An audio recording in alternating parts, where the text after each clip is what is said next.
She was just a maid until the billionaire chased her into the rain and begged her to stay.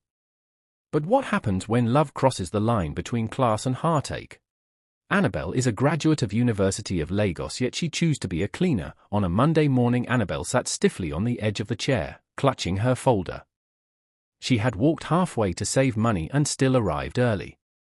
Opposite her sat Mrs. Johnson, the housekeeper, flipping through her CV with furrowed brows. "You studied microbiology?" she asked, sounding more curious than impressed. "Yes, Ma." "And you're applying to clean floors?" Annabelle's throat tightened. "Yes, Ma. I need the job."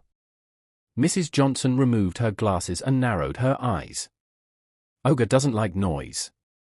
You must stay out of sight. You sure you're ready for that?" Before Annabelle could answer, the door creaked. He walked in. David Okchukwu, the man she'd only heard about in newspapers. Tall, serious-faced, and completely uninterested in pleasantries. He glanced at her once. "She's the one?" he asked, barely waiting for confirmation. Mrs. Johnson nodded. "She's overqualified, but—" "She'll do," David said, cutting her off. "Start tomorrow." And he walked out. Annabelle moved into the small BQ behind the mansion. It was simple but clean.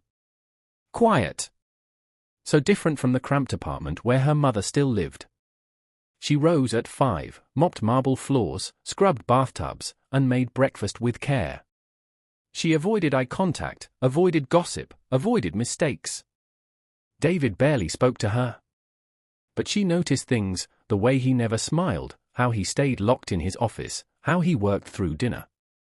She was cleaning the study one day when she found a photo stuck between two books. A wedding picture. Him and a woman with eyes like fire.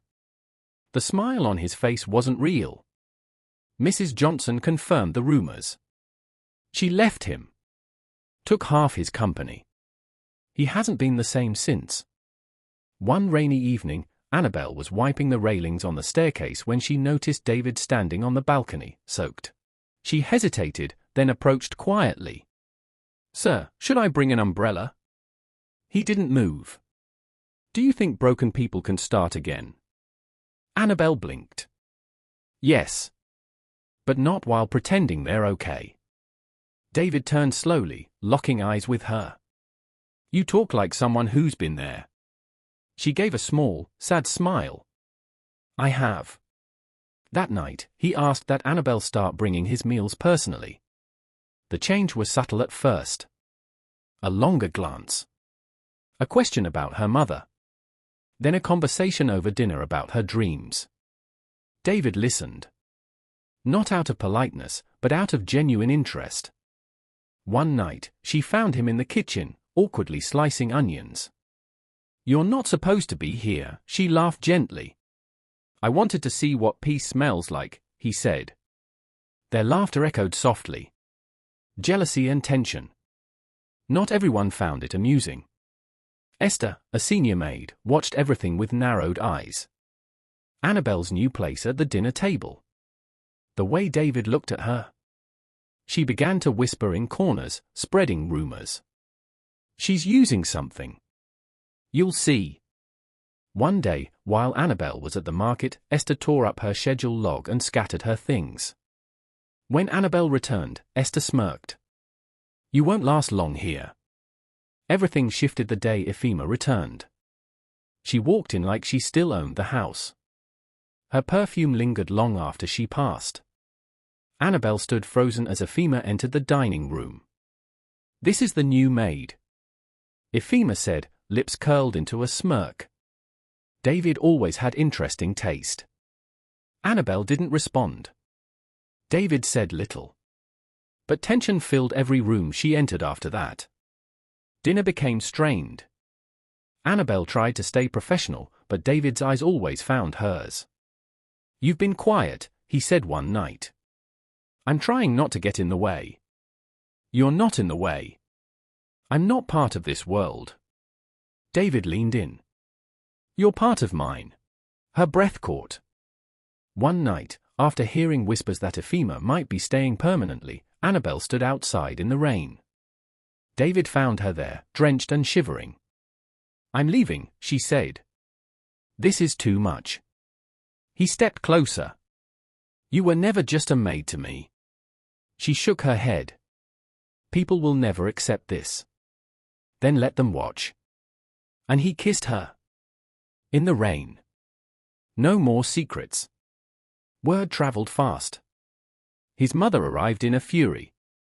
She stormed into the mansion like a general in battle. "A maid," she roared.